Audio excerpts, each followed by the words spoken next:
Dear students, আজি আমি আলোচনা কৰিব লৈছোঁ উচ্চতৰ মাধ্যমিক দ্বিতীয় বাৰ্ষিকৰ চূড়ান্ত বাৰ্ষিকৰ বুৰঞ্জীৰ এটা অতি গুৰুত্বপূৰ্ণ অধ্যায়, সেইটো হৈছে অধ্যায় 5। তাৰ ওপৰত আমি এটা খুব সুন্দৰ ভিডিঅ' বনাই থৈছোঁ।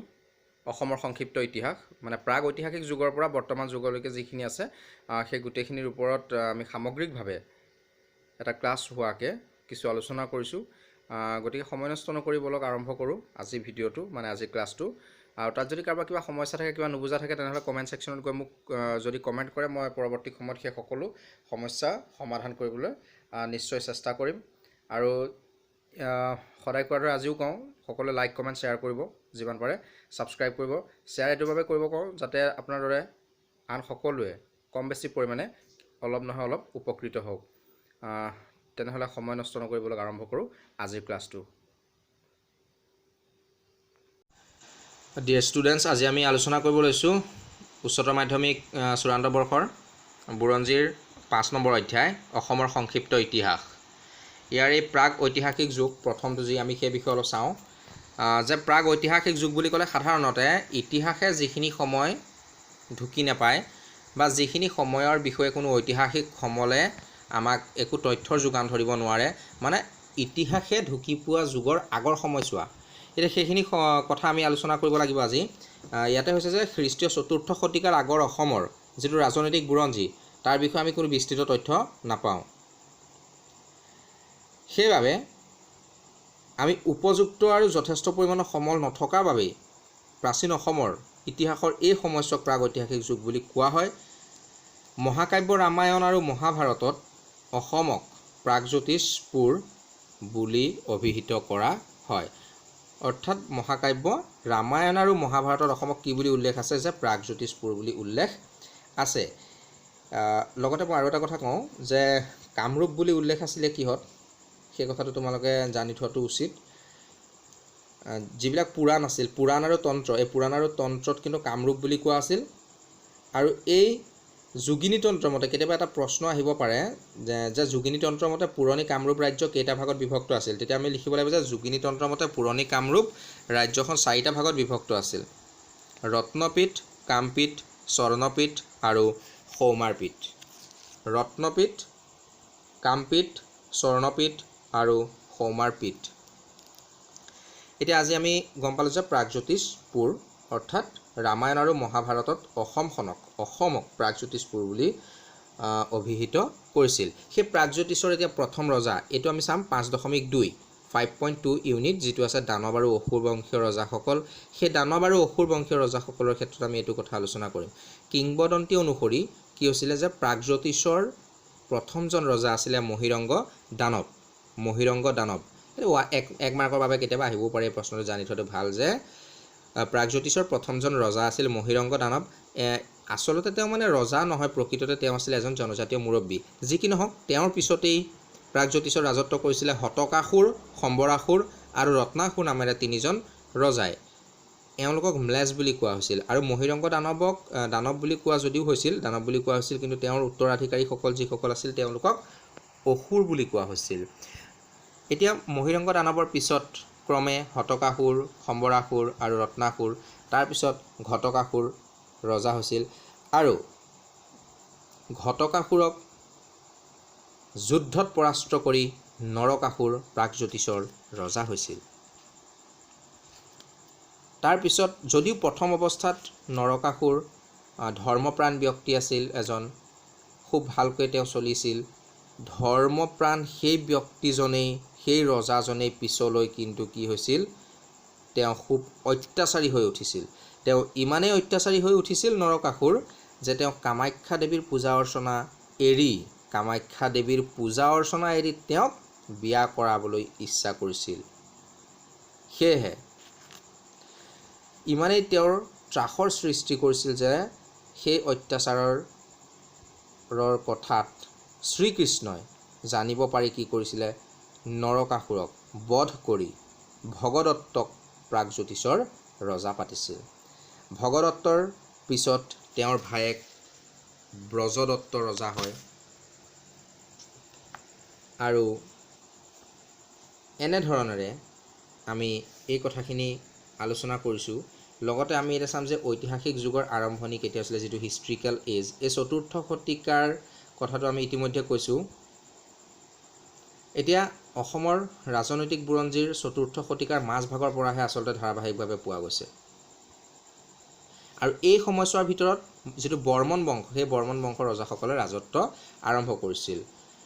হিউৱেন চাং আহিছিল, চীনা ভ্ৰমণকাৰী। সেই হিউৱেন চাঙৰ টোকাৰ লগতে বহুতো সাহিত্যিক সমল আছিল। সেইবিলাকৰ পৰা এই যুগৰ বুৰঞ্জী ৰচনাত সহায় হয়। যি কি নহওক, আমি এই ঐতিহাসিক যুগৰ আৰম্ভণি হিচাপে বৰ্মন বংশৰ বিষয়ে অলপ চাওঁ। তাৰপিছতে আহিব আমি শালস্তম্ভ বংশ। এতিয়া বৰ্মন বংশ, যে বৰ্মন বংশৰ প্ৰতিষ্ঠাপক আছিলে পুষ্য বৰ্মন, 350 পৰা 380 খ্ৰীষ্টাব্দলৈকে। পুষ্য বৰ্মন অৰ্থাৎ বৰ্মন বংশৰ প্ৰতিষ্ঠাপক আছিল পুষ্য বৰ্মন, আৰু তেওঁ গুপ্ত সম্ৰাট সমুদ্ৰগুপ্তৰ সমসাময়িক আছিল। পুষ্য বৰ্মনে মহাৰাজাধিৰাজ উপাধি গ্ৰহণ কৰিছিল। পুষ্য বৰ্মনৰ মৃত্যুৰ পিছতেই তেওঁৰ পুতেক সমুদ্ৰ বৰ্মন সিংহাসনত উঠিছিল, আৰু দেউতাকৰ দৰে তেওঁ মহাৰাজাধিৰাজ উপাধি গ্ৰহণ কৰিছিল। তেওঁৰ পিছতেই আমি এতিয়া দুটা কথা পালোঁ। এইটো এনেধৰণে হ'ব পাৰে যে বৰ্মন বংশৰ প্ৰতিষ্ঠাতা কোন, অৰ্থাৎ পুষ্য বৰ্মন, তেওঁ কেতিয়া সিংহাসনত আৰোহণ কৰিছিল সেইটোও আহিব পাৰে। 350 খ্ৰীষ্টাব্দত তেওঁ সিংহাসনত আৰোহণ কৰিছিল। তেওঁ মহাৰাজাধিৰাজ উপাধি গ্ৰহণ কৰিছিল, আৰু তেওঁ কোনজন গুপ্ত সম্ৰাটৰ সমসাময়িক আছিল, যে তেওঁ সমুদ্ৰগুপ্তৰ সমসাময়িক আছিল। পুষ্য বৰ্মনৰ মৃত্যুৰ পিছত তেওঁৰ পুতেক সমুদ্ৰ বৰ্মন সিংহাসনত উঠিছিল, আৰু সমুদ্ৰ বৰ্মনেও দেউতাকৰ দৰে মহাৰাজাধিৰাজ উপাধি গ্ৰহণ কৰিছিল।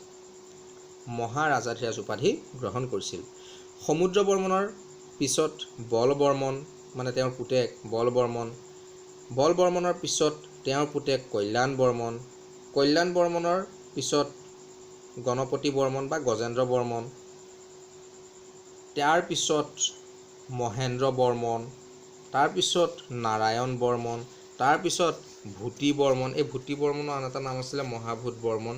এওঁলোক ক্ৰমে ৰজা হয়। এতিয়া এই ভূতি বৰ্মনৰ কথাটো আমি ওলাওঁতে এটা কথা কৈ থ'ব লাগিব, যে ভূতি বৰ্মনে কি কৰিছিলে, যি সাম্ৰাজ্যবাদী নীতি গ্ৰহণ কৰিছিল। দ্বিতীয়তে ভূতি বৰ্মনে পৰম ভট্টাৰক পৰম দৈৱত উপাধি গ্ৰহণ কৰিছিল। আচলতে এই গুপ্ত যিসকল ৰজা সম্ৰাট, তেওঁলোকৰো এটা প্ৰভাৱ পৰিছিল বৰ্মন বংশৰ ওপৰত, কাৰণ গুপ্ত ৰজাসকলৰ আৰ্হিতে তেওঁলোকে এই পৰম ভট্টাৰক পৰম দৈৱত উপাধি গ্ৰহণ কৰিছিল। অশ্বমেধ যজ্ঞ সমাপন কৰিছিল তেওঁলোকে। ভূতি বৰ্মনৰ পিছত পুতেক চন্দ্ৰমুখ বৰ্মন ৰজা হৈছিল। এতিয়া যি কি নহওক, বৰ্মন বংশৰ শেষ ৰজা তথা ভাৰতৰ এজন উল্লেখযোগ্য ৰজা আছিল ভাস্কৰ বৰ্মন। 594 খ্ৰীষ্টাব্দত ভাস্কৰ বৰ্মনে সিংহাসনত আৰোহণ কৰিছিল, আৰু তেওঁ এটা নতুন চনৰ প্ৰচলন কৰিছিল। আমি ভাস্কৰ বৰ্মনৰ বিষয়ে অলপ চাব লাগিব, যে ভাস্কৰ বৰ্মন অৰ্থাৎ বৰ্মন বংশৰ শেষ ৰজা তথা ভাৰতৰ এজন উল্লেখযোগ্য ৰজা আছিল। তেওঁ খ্ৰীষ্টীয় 7ম শতিকাৰ প্ৰথম সময়ছোৱাতে তেওঁ উত্তৰ ভাৰতৰ ৰাজনৈতিক ইতিহাসত এজন গুৰুত্বপূৰ্ণ ভূমিকা গ্ৰহণ কৰিছিল। আচলতে 594 খ্ৰীষ্টাব্দত ভাস্কৰ বৰ্মনে সিংহাসনত আৰোহণ কৰি এটা নতুন চনৰ প্ৰচলন কৰিছিল। সেইটো এটা খুব গুৰুত্বপূৰ্ণ কথা। সেই চনটোকে ভাস্কৰাব্দ বা কামৰূপী চন বুলি কোৱা হয়। 594 খ্ৰীষ্টাব্দত তেওঁ ভাস্কৰ বৰ্মনে সিংহাসনত আৰোহণ কৰিছিল আৰু এটা নতুন চনৰ প্ৰচলন কৰিছিল। সেই চনটোৱে হৈছিলে কি, ভাস্কৰাব্দ বা কামৰূপী চন। ইয়াৰ পিছত শালস্তম্ভ বংশ আহিলে, যে ভাস্কৰ বৰ্মনৰ মৃত্যুৰ পিছত কামৰূপৰ যি শাসন ব্যৱস্থা আছিল সেয়া ম্লেচ্ছসকলৰ হাতলৈ গুচি গৈছিল। এতিয়া ম্লেচ্ছসকলৰ এজন নেতা আছিল শালস্তম্ভ। তাৰমানে শালস্তম্ভ শব্দটোৰ অৰ্থটো এনেকুৱা যে শাল গছৰ সূতাৰ দৰে শক্তিশালী। আৰু এই শালস্তম্ভই কি কৰিছিল, এটা নতুন বংশৰ শাসন প্ৰতিষ্ঠা কৰিছিল। সেই বংশৰ নাম আছিল, তেওঁৰ নাম অনুসৰি, শালস্তম্ভ বংশ। এই শালস্তম্ভ বংশত মুঠতে 21জন শাসক আছিল। 21জন শাসক আছিল আৰু শেষৰজন আছিল ত্যাগ সিংহ।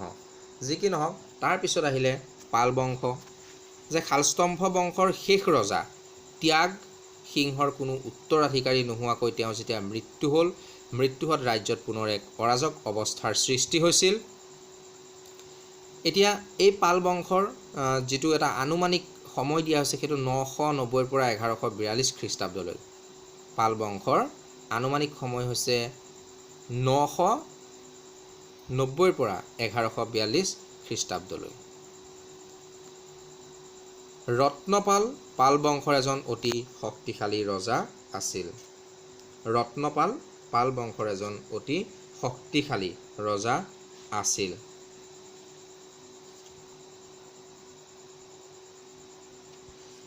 আমি ইয়াৰ পিছত চাম যে কামৰূপৰ পৰৱৰ্তী ৰজাসকল। তাৰপিছত আমি চাব লাগিব কমতা ৰাজ্য। এতিয়া এই পাল বংশৰ বিষয়ে বৰ বেছি এটা আমাৰ কোৱা হোৱা নাই। আচলতে পাল বংশৰ বিষয়ে ৰত্নপালৰ দিনৰ 3খন ফলি উদ্ধাৰ হৈছিল। সেইকেইখনত ক্ৰমে ৰাজত্বৰ প্ৰথম 12 বছৰত লিখোৱা বাৰী তামৰ ফলি, 25 বছৰত লিখোৱা বৰগাঁও তামৰ ফলি আৰু 26 বছৰত লিখোৱা শুৱালকুছি তামৰ ফলি। সেই 3খন ফলিতেই তেওঁ পৰমেশ্বৰ পৰমভট্টাৰক মহাৰাজাধিৰাজ ৰত্নপাল বৰ্মন দেৱ বুলি বৰ্ণিত হৈছে। আমি ৰত্নপালৰ বিষয়ে অকণমান চাব বিচাৰিছোঁ পুনৰ, যে ৰত্নপাল তেওঁ 1010 পৰা 1040 খ্ৰীষ্টাব্দলৈকে আছিল। যে পাল বংশৰ এজন তেওঁ অতি শক্তিশালী ৰজা আছিল।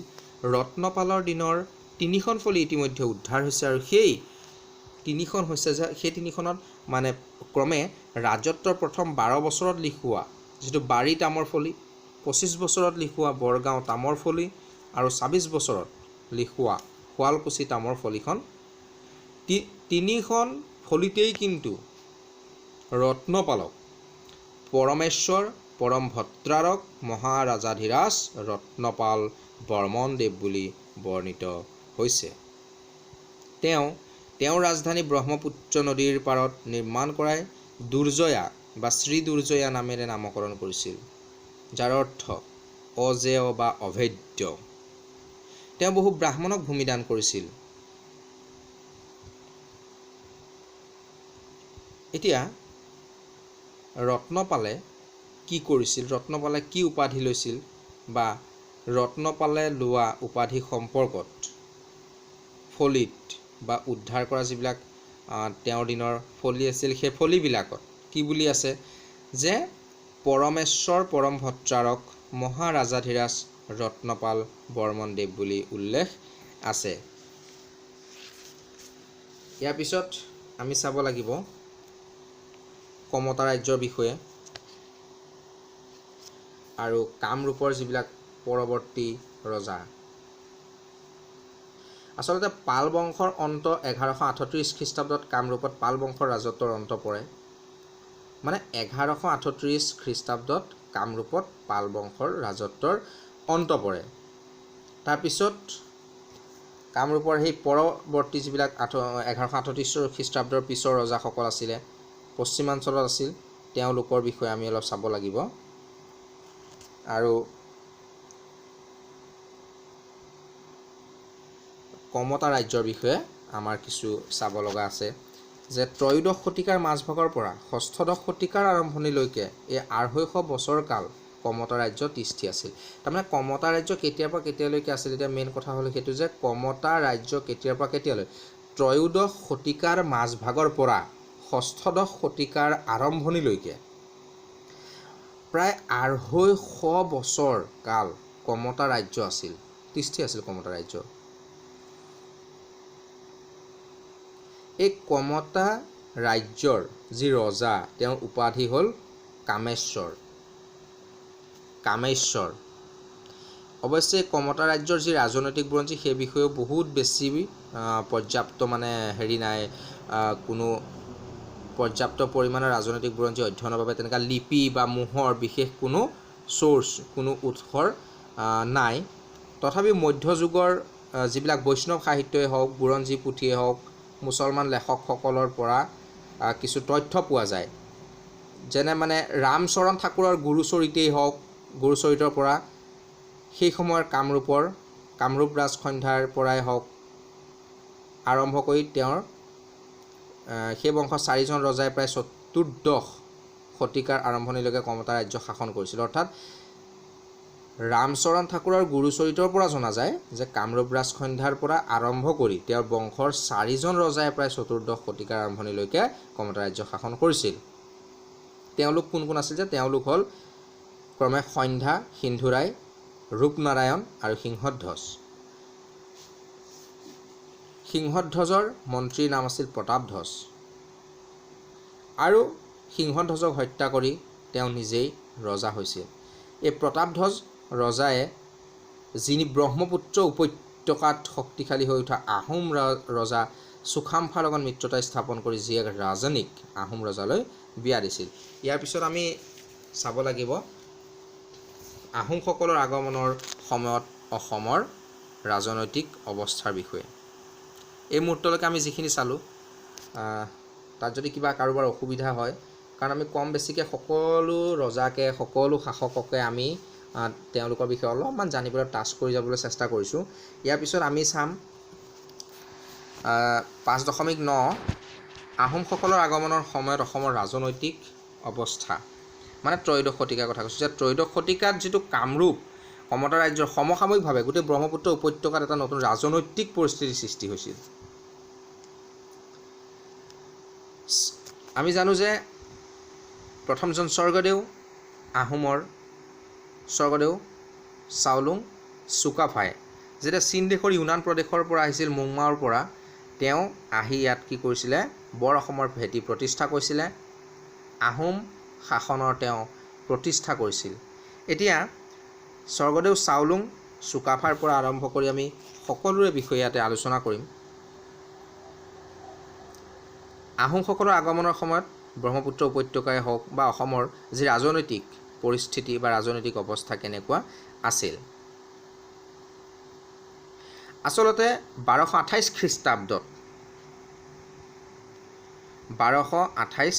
খ্ৰীষ্টাব্দত চাওলুং চুকাফাই পাটকাই পৰ্বত পাৰ হৈ ব্ৰহ্মদেশৰ পৰা 1228 খ্ৰীষ্টাব্দত যেতিয়া অসমত প্ৰৱেশ কৰিছিল চাওলুং চুকাফাই যেতিয়া অসমত প্ৰৱেশ কৰিছিল অসমত প্ৰৱেশ কৰাৰ সময়ত সমগ্ৰ ব্ৰহ্মপুত্ৰ উপত্যকাত এটা অৰাজনৈতিক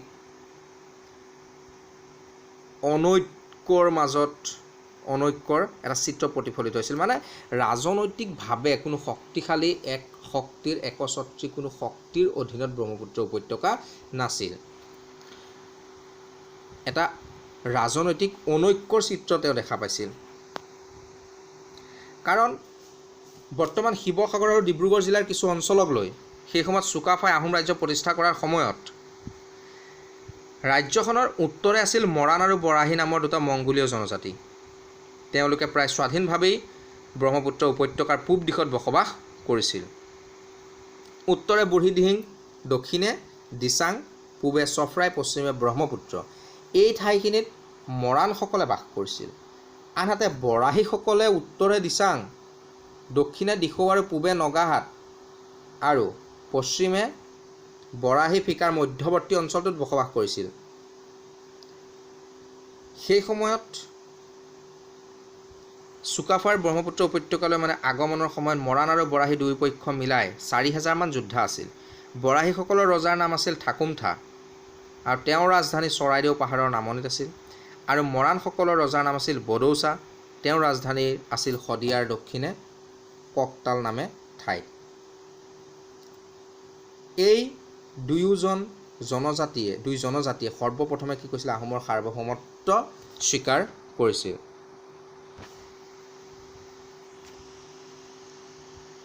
মানে সেই একে সময়তে আকৌ কি হৈছিলে অসমৰ যিটো উত্তৰ পূব কোণ তাত আছিলে চুতীয়া ৰাজ্য চুতীয়াসকলৰ ৰাজ্য আছিল বৰ্তমান লখিমপুৰ আৰু ডিব্ৰুগড় জিলাৰ কিছু অঞ্চলক লৈ সেয়া গঢ় লৈ উঠিছিল এই ৰাজ্যৰ ৰাজধানী আছিল শদিয়া ব্ৰহ্মপুত্ৰৰ উত্তৰে চিচি নদী আৰু দক্ষিণে বুঢ়ীদিহিঙৰ পূবৰ গোটেই অঞ্চলটোলৈ গঢ় লৈ উঠিছিল চুতীয়াসকলৰ ৰাজ্য এতিয়া আমি এটা কথা গম পালোঁ যে চাওলুং চুকাফাৰ আগমনৰ সময়ত ব্ৰহ্মপুত্ৰ উপত্যকাত মৰাণ, বৰাহী, চুতীয়া এনেধৰণেৰে বিভিন্ন জনজাতিয়ে ৰাজত্ব কৰিছিল। প্ৰায় স্বাধীনভাৱে তেওঁলোকে ৰাজত্ব কৰি আছিল। তাৰপিছত আমি নেক্সট ভিডিঅ'ত আলোচনা কৰিম কি ধৰণেৰে চাওলুং চুকাফাই চলে বলে কৌশলে যিকোনো প্ৰকাৰে কেনেধৰণেৰে এই সকলো শক্তিক একত্ৰিত কৰিবলৈ সক্ষম হৈছিল আৰু সাতোৰাজ মাৰি একৰাজ কৰি বৰ অসমৰ বৰভেটি তেওঁ প্ৰতিষ্ঠা কৰিব লৈছিল। তেওঁ কিমান চনত ঘৰৰ পৰা আহি কিমান চনত অসমত প্ৰৱেশ কৰিছিল, অসমত প্ৰৱেশ কৰাৰ ক্ষেত্ৰত তেওঁ কি কি অসুবিধা পাইছিল, চুকাফাই কেনেধৰণে বৰ অসমৰ বৰভেটি প্ৰতিষ্ঠা কৰিছিলে, সমগ্ৰ কথা ইয়াৰ পৰৱৰ্তী ভিডিঅ'ত আমি আলোচনা কৰিম। ধন্যবাদ।